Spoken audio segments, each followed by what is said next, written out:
Hello everyone, I am Pramod from Indian English Grammar. Guys, so once again you all are welcome on Indian English Grammar तैयारी। Indian English grammar तैयारी के इस channel पे एक बार फिर से स्वागत है आपका। और जैसा कि मैं आपको बताना चाहूँगा कि पोसेसिव केस को आज हम पूरी तरह से ख़त्म कर देंगे, जिसमें पोसेसिव केस ऑफ नाउन होता है। ये तो आपका पूरी तरह से 100% क्लियर हो जाएगा। केवल और केवल आपको दो रूल्स को फॉलो करने हैं और ये दोनों रूल्स आपको 100% श्योरिटी के साथ में इसकी नॉलेज देंगे।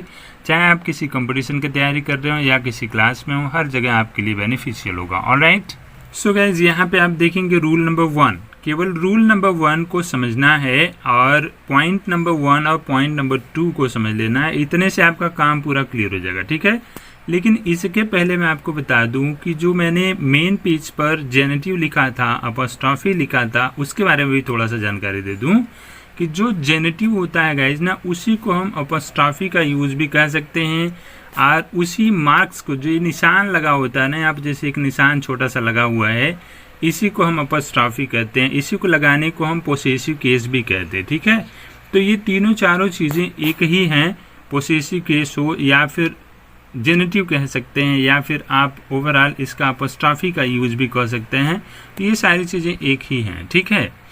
तो रूल नंबर 1 में अगर हम देखें तो हमें केयर करने की बात है और पूरी तरह से याद करने की बात है कि अगर कोई भी प्राणी बोधिक सिंगुलर नाउन हो या प्लूरल नाउन हो, ठीक है, उनका अगर हमें पोसेसिव केस बनाना है तो केवल हमें 2 पॉइंट्स पर क्लियर करना है। और इन दोनों पॉइंट्स में से किसी का भी यूज आप कर लीजिए, किसी भी पॉइंट का आप यूज करके पोसेसिव केस बना लीजिए। कहीं से भी कोई रॉन्ग नहीं काट सकता है, ठीक है। चाहे आप किसी क्लास में पढ़ रहे हो या फिर किसी कंपटीशन के एग्ज़ाम की तैयारी कर रहे हैं, ठीक है। तो पॉइंट नंबर 1 में आप सिंगुलर नाउन्स के पहले एग्जाम्पल्स को देखें। जैसे मान लीजिए यहाँ पे दिया गया है राजू का भाई। तो जो राजू का भाई है, इसमें राजू सिंगुलर है और हमने इसका अंग्रेजी बनाया Raju's brother. Okay, so guys, if we talk about in English, you can understand that possessive case is rules in which we use the apostrophe to show the relation between one noun to another noun in a sentence. Okay, ये English में हमने बातें करी आपके लिए, ठीक है। अब हम बात करें यहाँ दूसरे सेंटेंस की। अब यहाँ पे हम दूसरे सेंटेंस की बात करें, कहा जा रहा है मेरी बहन का नाम। अगर हमें कहना है मेरी बहन का नाम, तो हम कहेंगे माई सिस्टर्स नेम, है ना। यहाँ पे हमने देखा ऊपर कॉमा लगाया और फिर एस लगा दिया, है ना। यहाँ पे भी ऊपर कॉमा लगाया था और हमने एस लगा दिया। वैसे ही आपका तीसरा भी है, जैसे संजय की कॉपी। तो संजय की कॉपी जो सेंटेंस है, इसका हमने अंग्रेजी बनाया संजय's कॉपी। मतलब संजय लिखने के बाद में ऊपर एक कॉमा लगाया, फिर हमने एस लगा दिया। ये आपका बन गया संजय's कॉपी, मतलब संजय की कॉपी, ठीक है। इसमें हमने देखा सभी के सभी नाउन जो हैं वो सिंगुलर हैं। ये भी सिंगुलर है, ये भी सिंगुलर है, ये भी सिंगुलर है। अब हम बात करेंगे प्लूरल नाउन की। तो यहाँ पे है ये प्लूरल नाउन। प्लूरल नाउन के एग्जाम्पल्स को आप देख लीजिए। जैसे हमने कहना है कि लड़कियों की कक्षा, है ना, तो लड़कियों यहाँ पे नाउन जो है ये आपका प्लूरल हो गया। अब हमने इसका अंग्रेजी बनाना है, तो यहाँ पे हमने लिख दिया गर्ल्स क्लास। नीचे देखेंगे गायों का दूध, गायों भी यहाँ पे प्लूरल है। हमने कहा काउज मिल्क, है ना। आगे बढ़ो, थोड़ा सा और आगे बढ़िए। जैसे हमने यहाँ पे देखा बच्चों का कमरा, तो हम कह रहे हैं चिल्ड्रेंस रूम। और हमने यहाँ पे एक और देखा कि औरतों की भीड़, वोमेन्स क्राउड, राइट। तो आपको एक फ़र्क दिखाई दे रहा होगा कि यहाँ पे हमने सिर्फ कॉमा लगाया है गर्ल्स क्लास में, और यहाँ वोमेन्स क्राउड या फिर चिल्ड्रेंस रूम में हमने कॉमा लगाकर यस लगाया है। तो इसमें सिर्फ और सिर्फ आपको ये चीज़ ध्यान देना है कि प्लूरल बनाने के लिए कुछ प्लूरल नाउन के अंत में यस होता है और कुछ प्लूरल नाउन के अंत में यस नहीं होता, कोई और लेटर होता है, ठीक है। तो अगर यस लगा हुआ है प्लूरल नाउन में, जैसे गर्ल्स में यस लगा है, तो हम केवल ऊपर कॉमा दे देंगे और यह अपॉस्ट्रॉफी के रूप में बन जाएगा, पोसेसिव केस के फॉर्म में बन जाएगा, ठीक है।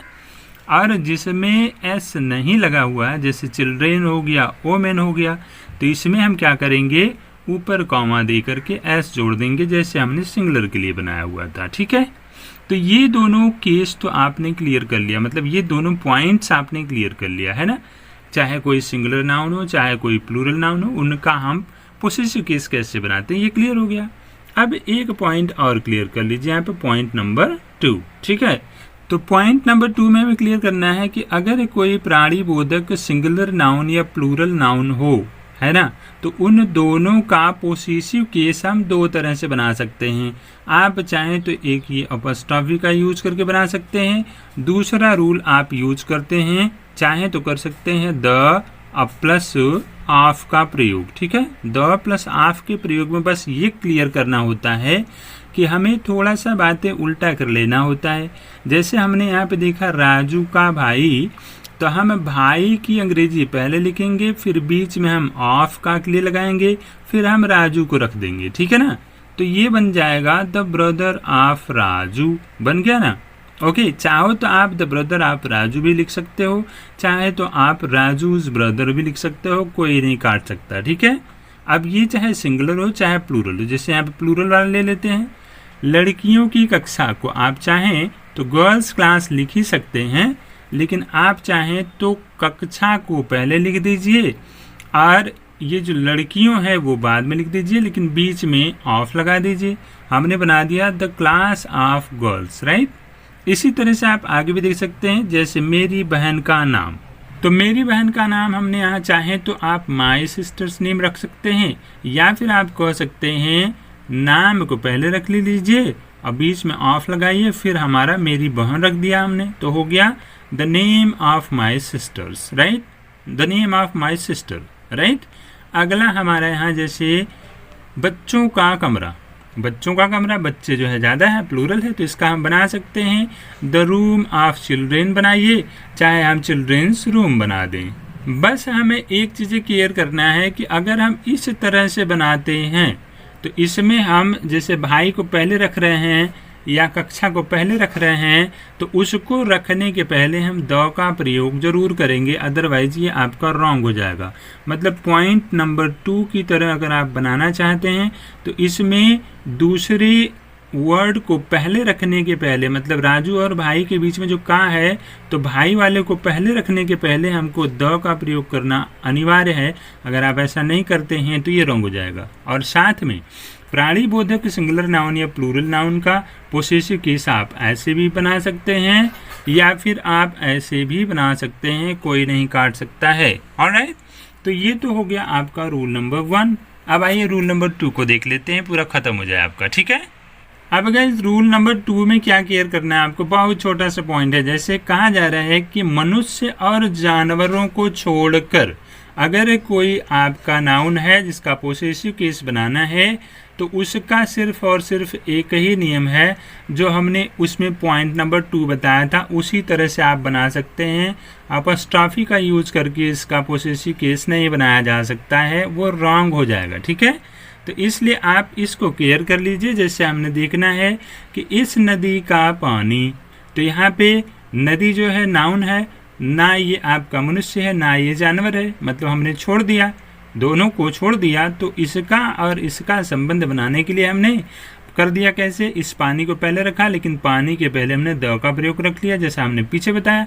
तो ये बन गया the water of this river. Okay, वैसे ही है सोने की चैन, तो हम यहाँ पे बना सकते हैं चैन को पहले रखेंगे चैन, लेकिन चैन के पहले हमको द लगाना अनिवार्य है, उसके बाद ऑफ लगाया हमने और गोल्ड लिख दिया, तो बन गया सोने की चैन का अंग्रेजी द चैन ऑफ गोल्ड। वैसे ही घर की खिड़की चाहे सिंगुलर हो तो हम कहेंगे the window of the house, या अगर दरवाजे हो गया मान लो प्लूरल आ गया, ठीक है ना, तो हमने बना दिया यहाँ पे the doors of the house, right. तो गाइज ये 2 रूल्स हैं जिसको आपने अगर क्लियर कर लिया तो इन दोनों रूल्स को छोटा सा है याद कर लीजिए, 100% कहीं आपको कोई काट नहीं सकता, कहीं पे भी आप इसका यूज करें, राइट। तो गाइज याद रखिए कि ये काफ़ी मेहनत होती है आप लोगों को पढ़ाने के लिए, तो प्लीज़ अगर आपको इस वीडियो से कोई हेल्प मिल रही है तो आप इस चैनल पे जल्दी से कंटिन्यू हो जाइए, क्योंकि हम आपके लिए लाते रहेंगे ऐसे ही बहुत सारे इंटरेस्टिंग वीडियो। तो चैनल को अभी तक सब्सक्राइब नहीं किए हैं तो सब्सक्राइब करें, बेल आइकन भी प्रेस करें। डेली आप केवल ग्रामर की पढ़ाई, इंग्लिश ग्रामर की पढ़ाई इस चैनल पर देख सकते हैं। किसी भी क्लास में या कंपटीशन में हर तरह की सहायता आपको मिलती रहेगी। और साथ में अगर आप स्पोकन क्लास कंटिन्यू करना चाहें तो डिस्क्रिप्शन बॉक्स में स्पोकन क्लास का लिंक भी दिया गया है, उस पर क्लिक करके आप स्पोकन क्लास को भी कंटिन्यू करें। तो आज की वीडियो में बस इतना ही गाइस, मिलते हैं नेक्स्ट वीडियो में कुछ नई चीज़ों के साथ में। तब तक के लिए thank you, have a nice day, bye bye.